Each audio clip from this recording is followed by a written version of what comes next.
Hello, कैसे हैं आप सब। तो आज की इस क्लास में फिर हम आ गए हैं चैप्टर 8 पढ़ने के लिए, अ फेरी विद हॉर्न्स, जो है आपकी बुक कम्युनिकेट विद कैम्ब्रिज का। Let's start with warm up exercise. Work in pairs in this chart, list out the names of different types of animals that are kept as pets. Discuss with your partner why many people adopt unusual pets. तो students यहाँ पर ये 8 columns हैं, 8 blanks हैं, जिसमें आपको उन animals के नाम लिखने हैं जो लोग घरों में पेट्स की तरह रखते हैं। पेट्स यानी पालतू जानवर जो घर में पाले जाते हैं, वो उन जानवरों के नाम लिखने हैं जिन्हें लोग पालते हैं घर में। तो स्टूडेंट्स, आपके घर में कौन कौन सा पेट है और उसका नाम क्या है, मुझे कमेंट सेक्शन में लिखकर बताइएगा। आइए चैप्टर को शुरू करते हैं। Though grandfather provided the household with as large a variety of pets as one could wish for, my own favorite was the little black goat who followed me home from the mustard fields one day.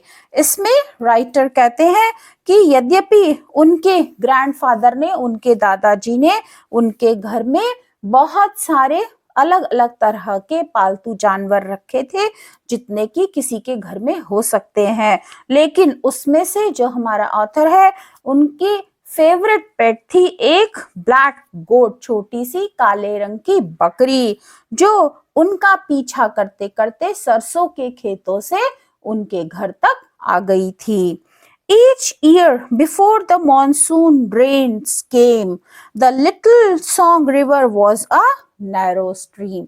हर साल monsoon की बारिश के आने से पहले जो छोटी सी song नदी थी वो केवल एक धारा रहती थी, यानी वो छोटी सी धारा रहती थी पूरे साल, लेकिन मॉनसून में बारिश होने के बाद वो नदी बन जाती थी। I liked wading across it and then wandering through the fields and tea gardens, watching the men moving about among the yellow mustard and the women in their bright red sarees picking tea. और author कहते हैं कि उन्हें उस पार जाना बहुत अच्छा लगता था, उस पार जाके खेतों में घूमना जहाँ पर चाय के बागान थे, और वहां पर येलो मस्टर्ड यानी पीले सरसों के बीच में आदमियों को घूमते हुए देखना, और साथ ही साथ औरतों को ब्राइट रेड यानी गाढ़े लाल रंग की साड़ी पहने हुए चाय की पत्तियों को तोड़ना, ये सब देखना ऑथर को बहुत अच्छा लगता था। I had been sitting on the bank of a small irrigation canal, और वो कहते हैं कि मैं एक छोटी सी, जिससे सिंचाई की जाती है, ऐसी नहर के किनारे बैठा हुआ था। Gazing at a couple of herons fishing in muddy water, और वहां पर बैठा हुआ बड़ी बड़ी बतखें जो पानी में मछलियों का शिकार कर रही थी, उनको देख रहा था। When I felt something bump my elbow, और जब मुझे लगा कि किसी चीज ने मेरी एल्बो यानी हाथ की कोहनी पे धक्का मारा। Looking around, I found at my side a little goat, और जब मैंने चारों तरफ घूम के देखा तो पाया कि मेरे बगल में एक छोटी सी बकरी थी, जेट ब्लैक, बिल्कुल काले रंग की, and as soft as velvet with lovely grey eyes, और जिसकी स्किन बिल्कुल वेलवेट यानी मखमल की तरह कोमल थी, और उसकी आंखें कैसी थी, ग्रे कलर की थी। Neither her owner nor her mother was around. उस छोटी सी बकरी के बच्चे के पास ना तो उसका मालिक था और ना ही उसकी माँ थी। She continued to nudge me, so I looked in my pockets for nourishment and finding a ginger biscuit held it out to her. वो मुझे लगातार धक्का दिए जा रही थी, तो मैंने अपनी जेब में देखा उसे कुछ खिलाने के लिए, और ऑथर को जेब में एक जिंजर बिस्किट यानी अदरक वाला बिस्किट मिला, और वो उन्होंने उसके लिए निकाल दिया। She ate it with relish, then sat down beside me. उसने उसे बड़े मजे से खाया और फिर वो मेरे बगल में बैठ गई। And began nibbling at the grass, और घास को चबाने लगी। A little later, when I got up to leave, और थोड़ी देर के बाद जब मैं वहां से चलने के लिए उठ खड़ा हुआ, द गोट रोज टू, वो बकरी भी खड़ी हो गई। And when I started walking home, she followed me unsteadily, her thin legs taking her this way and that. और जब मैं घर जाने के लिए खड़ा हुआ तो वो भी खड़ी हुई और लगातार अपने छोटे छोटे पैरों से मेरा पीछा करती रही, कभी इधर कभी उधर। Go home, I said as she danced around me. मैंने कहा कि घर जाओ, क्योंकि वो मेरे चारों तरफ नाच रही थी। But she followed me to the river bed. लेकिन वो नदी के किनारे तक मेरा पीछा करती रही। It was obvious that her trembling legs would not stand up to the current, so I took her in my arms. और ये तो पक्का था कि उसके जो छोटे छोटे पैर थे वो नदी के पानी में नहीं रुक सकते थे, इसलिए मैंने उसे गोद में उठा लिया। So I took her in my arms and carried her across the stream. और उसे उस नदी की धारा के पार ले गया। When I set her down, जब मैंने उसे नीचे उतारा, she remained by my side, rubbing against my legs. तो वो मेरे बगल में ही खड़ी रही और मेरे पैरों को रब करती रही, रगड़ती रही। I set out for home at a brisk pace. मैं जल्दी जल्दी अपने घर की तरफ चल पड़ा, feeling sure that I would soon leave the little goat behind. ये सोचकर कि मैं जल्दी ही अगर तेज तेज चलूंगा तो उस छोटी सी बकरी को पीछे छोड़ दूंगा। But her legs were stronger than I had supposed. लेकिन जैसा मैंने सोचा था उसके पैर उससे ज्यादा मजबूत थे। She came hopping along right up to the gate of our house. और वो कूदते कूदते हमारे घर के गेट तक आ गई। There was nothing I could do but carry her in and present her to grandfather. अब मैं इसके अलावा और कुछ नहीं कर सकता था, तो मैंने क्या किया, उसे लाकर अपने दादाजी के सामने पेश कर दिया।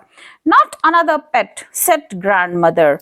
जैसे ही ग्रैंडमा ने उसको देखा उन्होंने कहा, नहीं नहीं, अब और कोई पेट नहीं चाहिए। When she saw the goat on the veranda lapping a saucer of milk. जब दादी माँ ने उस छोटी सी बकरी को वरांडा में एक दूध के प्याले में दूध पीते हुए देखा तो उन्होंने कहा, नहीं नहीं, अब और पेट नहीं चाहिए। I have told both of you again and again that I will not tolerate another animal in the house. मैंने तुम दोनों को, दादी माँ ने कहा कि मैंने तुम दोनों को बार बार कहा है कि अब मुझे इस घर में कोई और जानवर नहीं चाहिए। It was grandfather who usually brought home various animals. और ये दादाजी ही थे जो घर में अलग अलग तरह के जानवरों को लाए थे। Had grandmother known that I too had started bringing home livestock, she might have considered sending me back to boarding school. अगर दादी माँ को ये पता होता कि मैंने भी घर में लाइवस्टॉक यानी जानवरों को, जीवित जानवरों को लाना शुरू कर दिया है, तो फिर वो भी शायद मुझे बोर्डिंग स्कूल भेजने पर विचार करती कि मुझे बोर्डिंग स्कूल भेज दिया जाए। So grandfather, always my ally, had to pretend that he had purchased the goat as an investment. और दादाजी वो हमेशा ऑथर की साइड लेते थे और उन्होंने कहा कि उन्होंने इन्वेस्टमेंट के तौर पर इस बकरी को खरीदा है। Goat's milk is very good for your rheumatism. बकरी का दूध तुम्हारी इस बीमारी के लिए बहुत फायदेमंद है, दादाजी ने ग्रैंडमा को बताया। rheumatism क्या है? ये एक डिजीज है जिससे जॉइंट्स में पेन होता है और ये अक्सर एक एज के बाद ही होता है।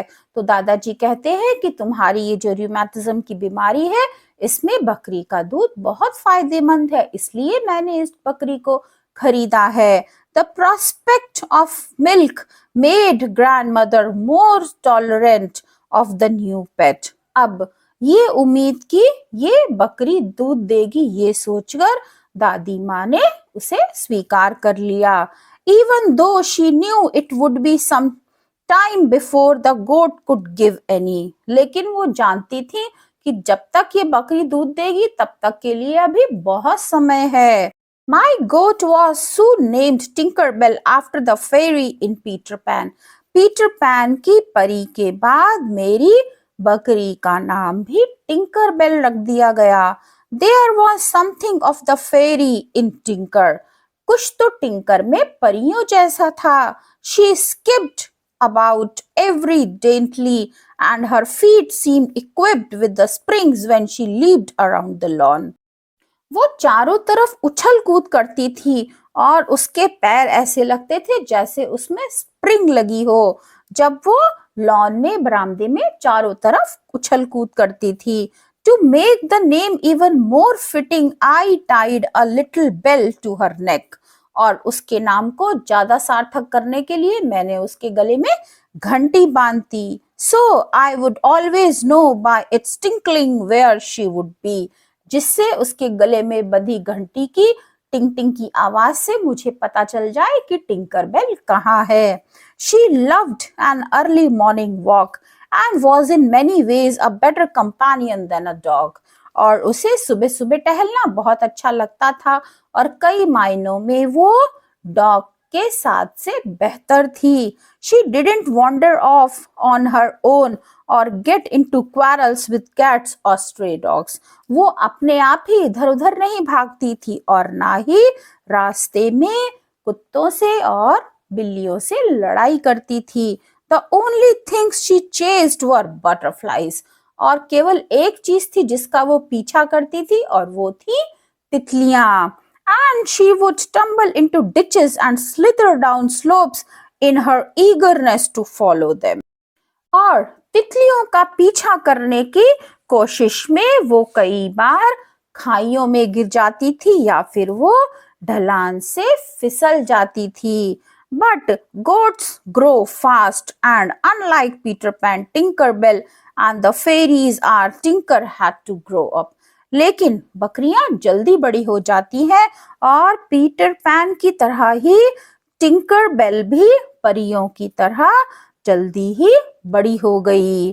To begin with, she developed a neat little pair of horns. और शुरुआत हुई उसके बड़े होने की जब उसके सुंदर से सींग निकल आए। Her appetite began to increase too. और उसकी भूख भी बढ़ गई।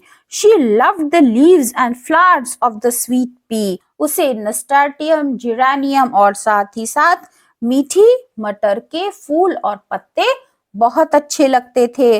These were also grandmother's favorite garden flowers. और ये सारे दादी माँ के सबसे फेवरेट बगीचे के फूल थे जो उस बकरी को खाने बहुत पसंद थे।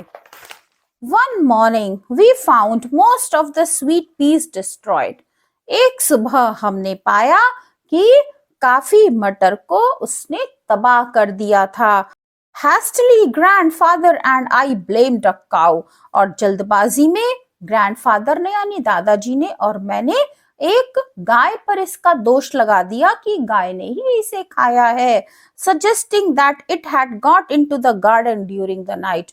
और ये बताया कि शायद गाय रात को बगीचे में घुस गई थी और उसने ही ये सब खाकर सब तहस नहस कर दिया। Grandmother made no comment. Grandmother ने इस पर कोई कमेंट नहीं किया but gave a look that suggested that she knew just who the culprit was. लेकिन उन्होंने ऐसी नजरों से देखा जैसे वो जानती हो कि दोषी कौन है। Of course, trouble just like unseasonal rain came when we were least expecting it. और शायद परेशानी भी ऐसी ही होती है जैसे कि बिन मौसम की बरसात जिसकी जब हम उम्मीद नहीं करते तभी वो आ जाती है। Tinker, having discovered the uses to which she could put her horns, began using them at almost every opportunity. और टिंकर ने भी ये ढूंढ लिया था कि वो अपने सींगों का इस्तेमाल कैसे करे और इसके लिए वो कोई भी मौका जाने नहीं देती थी। The gardener, the postman and the fruit seller all had complaints to make. और किस किस पर वो सींग आजमाती थी? गार्डनर माली पर, पोस्टमैन पर और साथ ही साथ जो फल बेचने आते थे वो सब शिकायत करते थे। They dared not turn their backs on dear little Tinkerbell। और वो कहते थे कि कभी भी टिंकर बेल के पीछे मत हो, यानी उसके सामने मत खड़े हो दूसरी तरफ मुंह करके, नहीं तो वो क्या करेगी, वो अपने सींग से मार देगी। The climax came during the visit of one of my aunts। और तब क्लाइमैक्स हो गया यानी हद हो गई जब हमारे घर में एक आंटी आई थी। Aunt Mabel was in the habit of bending over flower pots and holding brief conversations with the flowers।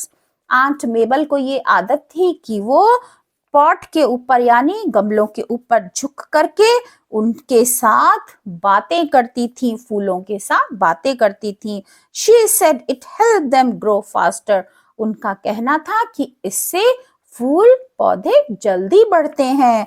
She was bending over a pot talking to a geranium when Tinker, suspecting that my aunt was eating the leaves, decided to butt this intruder out of the way of her favorite snack।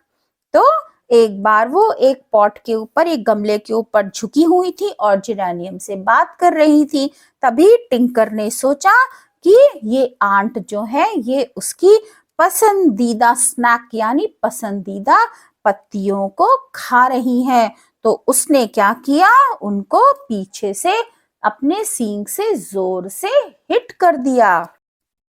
Intruder कहते हैं जब कोई बिना अनुमति के घुस आए, तो टिंकरबेल को लगा कि बिना मेरी परमिशन के ये मेरे फेवरेट स्नैक को यानी किसकी पत्तियों को, जेरेनियम की पत्तियों को ये कैसे खा रही है, इसलिए उसने जोर से उन्हें हिट कर दिया। Aunt Mabel did not take kindly to being kicked off the veranda।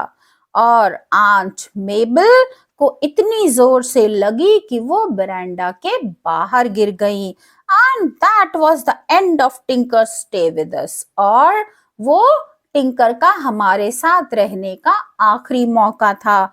Grandmother ordered the cook to take her straight to the bazaar and sell her at any price to the first customer who come along।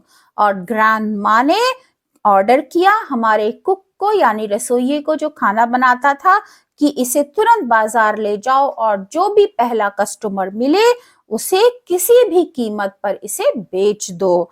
I stood at the gate and watched poor Tinker being led away। मैं gate के पास खड़ा रहा और बेचारी tinker को जाते हुए देखता रहा। She kept looking back and bleating, probably wondering why I wasn't accompanying her on this particular walk। और वो बार बार पीछे देख करके मे की ब्लीटिंग की आवाज निकाल रही थी। शायद वो ये सोच रही थी कि वॉक के लिए, सैर पर जाने के लिए मैं उसके साथ क्यों नहीं जा रहा हूँ। I could only wave to her and hope that her next owner would be kind। मैं केवल उसे हाथ हिला रहा था और ये उम्मीद कर रहा था कि उसका जो नया मालिक हो वो उसके प्रति दयालु हो, उसके प्रति अच्छा व्यवहार करे। Then the cook came back। He said that Tinker had been sold। और फिर कुक वापस आ गया और उसने कहा कि टिंकर बिक गई है, उसने उसे बेच दिया है। But later when I was alone with him in the kitchen, he told me that he had bought the goat himself। लेकिन बाद में जब मैं कुक के साथ रसोई में अकेला था तो कुक ने मुझे बताया कि उसने खुद ही टिंकर को खरीद लिया है। And that I could come and see Tinker from time to time in her new home behind the bazaar। और कुक ने कहा मैं जब भी चाहूं टिंकर से मिलने के लिए कुक के घर में यानी उस बकरी के नए घर में जो बाजार के पीछे है कभी भी जा सकता हूँ। I did visit Tinker sometimes। मैं कई बार टिंकर के घर उससे मिलने गया। And in due course I found her with a little kid। और कुछ ही समय में मैंने पाया कि उसके छोटे छोटे बच्चे थे। Tinker had become a good provider of milk। और टिंकर दूध देने लगी थी। And the कुक्स family was pleased with her. और कुक की फैमिली उससे बहुत खुश थी। She was on good terms with everyone and only butted strangers who bowed too low when giving the customary salam. और अब टिंकर बेल के सभी के साथ बहुत अच्छे संबंध थे, लेकिन वो उन्हीं स्ट्रेंजर्स को मारती थी जो सलाम करने के लिए बहुत ज्यादा झुक जाते थे, तो टिंकर बेल उन्हें पट करती थी. So students, this was the chapter. I hope you have understood its meaning. Next video we will do the question answers. Till then, bye bye. Have a good day.